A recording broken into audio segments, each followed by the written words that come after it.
മാപ്പ് പറയടാ. എന്താ ഈ കാര്യത്തിൽ ഇടപെടരുത്. എടാ മാപ്പ് പറയടാ.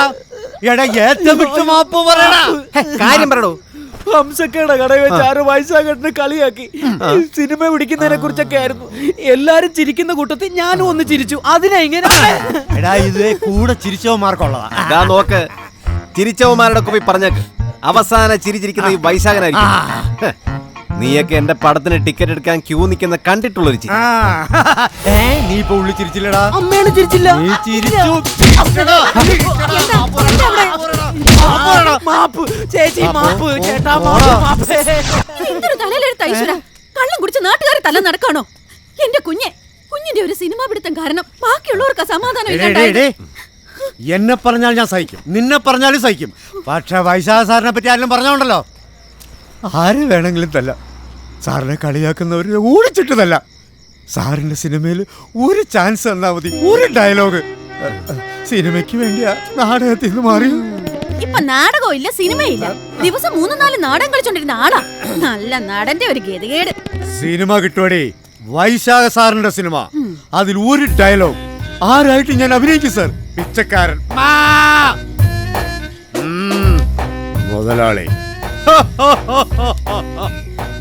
വില്ലൻ, നായകൻ, മണ്ടിപ്പള്ളി, പ്രേംനസീർ, സോമൻ, തിരുമേനി, ജയൻ, പോയേ.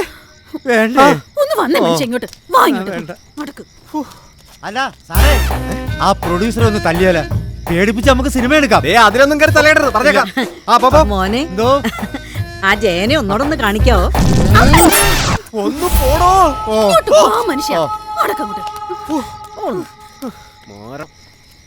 ഇനിയും എന്തൊക്കെയാണോ കാണ്ടി വരിക? വൈശാഖ മൂരാച്ചി, വെള്ളാനകളുടെ നേതാവ്, രാജിവെക്കു പുറത്തു പോകും, രാജിവെക്കു പുറത്തു പോകും.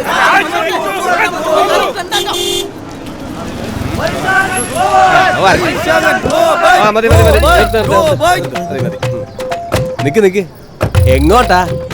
എന്താ പ്രശ്നം? എന്താ പ്രശ്നം? വായിച്ചു നോക്ക്.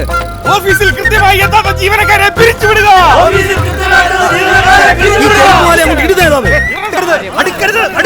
കേരളത്തിലെ ചലച്ചിത്ര സമൂഹം നിങ്ങളെ പൊറുക്കില്ല. ചലച്ചിത്ര സമൂഹം തന്നോടായിരിക്കും പൊറുക്കാത്തത്.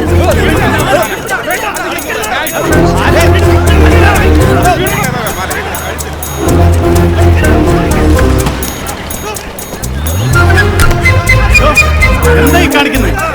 എന്ത് പോക്കിരിത്തരമായി കാണിക്കുന്നത്? മാറിയുന്നേ സാർ, പോലീസിനെ വിളിക്കണം സാർ, പോലീസിനെ വിളിക്കണം. സാർ, ഞാൻ SPPയുടെ മണ്ഡലം പ്രസിഡന്റാണ്. സാറിനെ ഞങ്ങൾക്ക് മതിപ്പാ. ഗവൺമെന്റ് ഓഫീസുകളിലെ അഴിമതിക്കും അക്രമത്തിനുമെതിരെ ഞങ്ങൾ നടത്തുന്ന പ്രക്ഷോഭം സാറ് കേട്ട് കാണുമല്ലോ. മെഡിക്കൽ കോളേജിലെ കൈക്കൂലിക്കാരനായ ഡോക്ടർക്ക് ചെരുപ്പുമാല ഇട്ടത് ഈ ഞങ്ങളാ. ഇയാളെ കുറിച്ച് ഞങ്ങൾക്ക് പരാതി കിട്ടിയിട്ടുണ്ട്. ഇയാളെ ഈ ഓഫീസിൽ മാത്രമല്ല, ഇയാളെ വീട്ടിൽ ഞങ്ങൾ താനൊന്നും ഉണ്ടായിരുന്നേ. പ്ലീസ് നിങ്ങൾ വരൂ. വാ, താനും വാ, നടക്ക. വൈശാഖ, വടി കൊടുത്ത് വാങ്ങിച്ചടിയത്. എടോ, ചാനലുകാരും പത്രക്കാരും ഒക്കെ അറിഞ്ഞാലത്തെ സ്ഥിതി താനൊന്ന് ആലോചിച്ച് നോക്ക്. താൻ ചെരുപ്പുമാല ഇട്ടുകൊണ്ട് നിൽക്കുന്നത് ലോകം മുഴുവനും കാണും. പിന്നെ എങ്ങനെയാടോ തനിക്കൊരു സിനിമ കിട്ടുക? ഞാനൊരു ഓപ്ഷൻ വെക്കാം. താനൊരു 5 വർഷത്തേക്ക് ലീവ് എടുക്കുക. Leave without allowance. അതായത് leave for better employment within the country. അങ്ങനെയാവുമ്പോൾ തനിക്ക് സിനിമയിൽ കൂടുതൽ ശ്രദ്ധിക്കുകയും ചെയ്യാം. ചെരുപ്പൊട്ട് ദേഹത്ത് വീഴുകയില്ല. ലീവ് ആയാലും ശരി, രാജിയായാലും ശരി, ഇയാൾ കുറെ കാലം ഈ ഓഫീസിൽ ഉണ്ടാകാൻ പാടില്ല. ഞങ്ങൾക്ക് അത്രയേ ഉള്ളൂ. അച്ഛൻ്റെ ആഗ്രഹത്തെക്കുറിച്ചായിരിക്കും ആലോചിക്കുന്നത്. അച്ഛൻ്റെ ആത്മാവിനെ ഞാൻ പറഞ്ഞ് മനസ്സിലാക്കിക്കോളാം. സിറ്റുവേഷൻ അറിയുമ്പോൾ മകൻ ലീവ് എടുത്തതിൽ അദ്ദേഹം സന്തോഷിക്കും. അതല്ല, ജോലിയിൽ തുടരാനാണ് പോവെങ്കിൽ ഞങ്ങൾക്ക് ജോലിയാകും. ദാ, ലീവ് ഫോം റെഡിയാണ്. താൻ ഇതിൻ്റെ അടിയിലൊന്ന് ഒപ്പിട്ട് തന്നാൽ മതി. ഫില്ലപ്പ് ചെയ്യുന്ന കാര്യം ഞാൻ ഏറ്റു. ഉടനെ സാങ്ഷൻ ആയിക്കോളാം. അല്ല സാർ, ലീവ് എടുത്ത് നിന്നിട്ടും പ്രൊഡ്യൂസറെ കിട്ടിയില്ലെങ്കിൽ ഞാൻ എന്ത് ചെയ്യാം സാർ? ഓഫീസ് കാര്യങ്ങൾ തനിക്കറിയാമല്ലോ. ഓ, അതറിയാമായിരുന്നെങ്കിൽ ഇങ്ങനെ ഒരു അവസ്ഥ വരില്ലായിരുന്നല്ലോ. എടോ, 5 വർഷത്തേക്ക് ലീവ് എടുത്താലും എപ്പോൾ വേണേലും ലീവ് ക്യാൻസൽ ചെയ്ത് റീജോയിൻ ചെയ്യാം. വൈശാഖൻ, ഒപ്പിട്. ലീവ് എടുത്തില്ലെങ്കിലും സസ്പെൻഷൻ ഉറപ്പാ.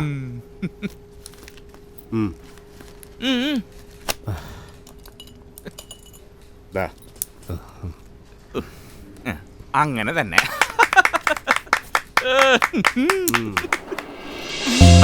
രണ്ടെണ്ണം വെച്ച് കൊടുക്കടാ വാസു. ആയിക്കോട്ടെ. ഇന്നാണ് ഈ ഓഫീസിന് സ്വാതന്ത്ര്യം ഉണ്ടായത്. PSC ലിസ്റ്റ് ഇല്ലാത്ത കാരണം വേക്കൻസി എംപ്ലോയ്മെന്റിൽ നിന്നായിരിക്കണം ഫില്ല് ചെയ്യേണ്ടത് അല്ലേ സർ? ആ, ഇന്ന് തന്നെ എംപ്ലോയ്മെന്റ് റിപ്പോർട്ട് ചെയ്യണം. താൽക്കാലികക്കാരനായി വരാൻ പോകുന്നവൻ കലാകാരനോ സിനിമാക്കാരനോ ആകാതിരുന്നാ മതി എന്റെ ഭഗവാനെ.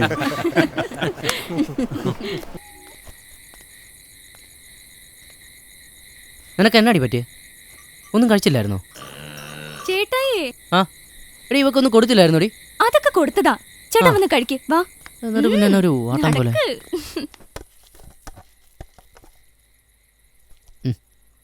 ചമ്മന്തി ഇല്ലടി? എന്നാ പറ്റിയ അമ്മച്ചി? ഭയങ്കര പുളിയാന്നല്ലോ ഇതിന്. പുളിയുണ്ടോ? അയ്യോ നേരാ, ഞങ്ങള് കഴിച്ചപ്പോ അങ്ങനെ തോന്നിയില്ലായിരുന്നു ഇല്ലേടി? എന്റെ ഏടത്തിയമ്മ എന്തായാലും ബുദ്ധിമുട്ടും അടുക്കളയില്. അത് കൊള്ളാം. ആ ബ്രോക്കർ സ്റ്റീഫൻ വന്നിരുന്നു. എന്നിട്ട് എന്നാ പറഞ്ഞു? അവർക്ക് മറ്റു കാര്യങ്ങളിലൊന്നും അഭിപ്രായ വ്യത്യാസമില്ല. മുമ്പ് വന്ന ആലോചന പോലെ തന്നെ അച്ഛൻ ആത്മഹത്യ ചെയ്തു എന്നൊക്കെ അറിയുമ്പോൾ ഉള്ള ഒരു ഇഷ്ടക്കേട്. ഈ ജീവിച്ചിരിക്കുന്നവരെങ്ങനെയാന്ന് നോക്കാണ്ട് മരിച്ചവരുടെ ഗുണദോഷങ്ങൾ നോക്കുന്ന ഒരാള് എന്നെ പെങ്ങൾക്ക് വേണ്ട.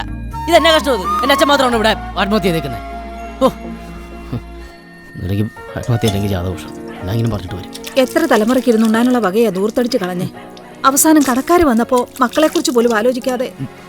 അതുകൊണ്ടല്ലേ പുലർച്ചെ കോഴി കൂവുന്നത് മുതൽ പാതിരാത്രി വരെ നീ ഇങ്ങനെ വിശ്രമമില്ലാതെ ഓടുന്നത്. അമ്മ എന്നാ അതിനെ തൊട്ടതിനും പിടിച്ചെനിക്ക് അച്ഛനെ കുറ്റം പറയുന്നേ? അച്ഛനുണ്ടാക്കിയ കടമൊക്കെ ഞാൻ വീട്ടിക്കോളാം. എന്നാൽ ലോൺ കറക്റ്റ് സമയത്ത് പാസ്സായിരുന്നെങ്കിൽ അച്ഛനൊന്നും ഉണ്ടായേനെ. അമ്മ, സെക്രട്ടേറിയറ്റിൻ്റെ റാങ്ക് ലിസ്റ്റിൽ പേര് വരുമ്പോൾ എൻ്റെ പേരുണ്ടാവുന്ന കാര്യം ഉറപ്പാ. അതോടുകൂടി ഒരു ലോൺ എടുത്ത് നമ്മുടെ കടങ്ങളൊക്കെ വീട്ടാന്നേ.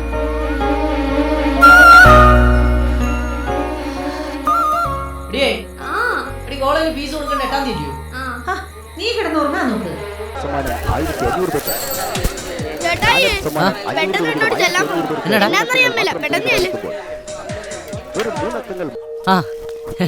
രാമൻ ചേട്ടേ എന്നാ ഉണ്ട്?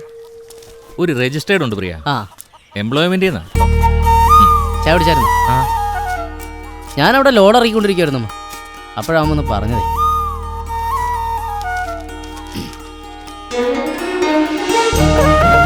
അമ്മ, എനിക്ക് ജോലി കിട്ടിയമ്മ. താലൂക്ക് ഓഫീസിലാ, താൽക്കാലിക വേക്കൻസിയാ.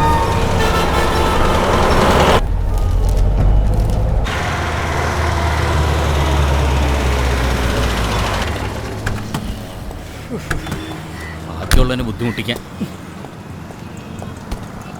ഇങ്ങോട്ട് തന്നേക്കു സാർ.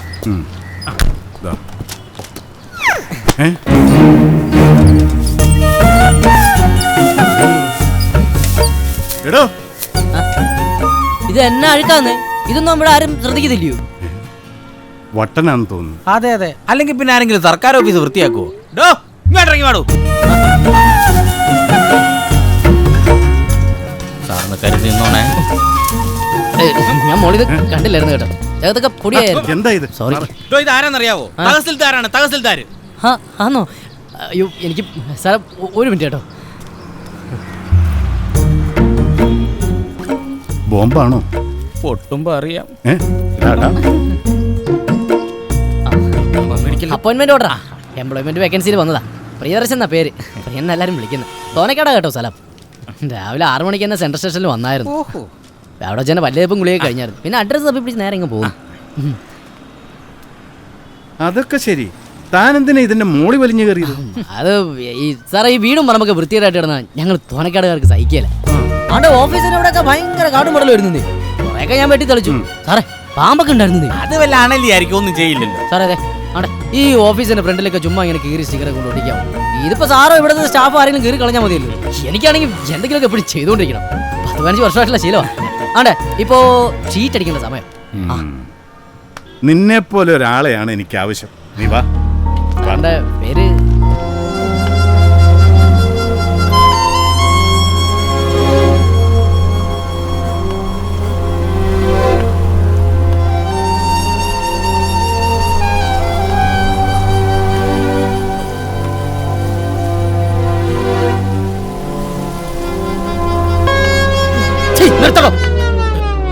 നടത്തിച്ചത്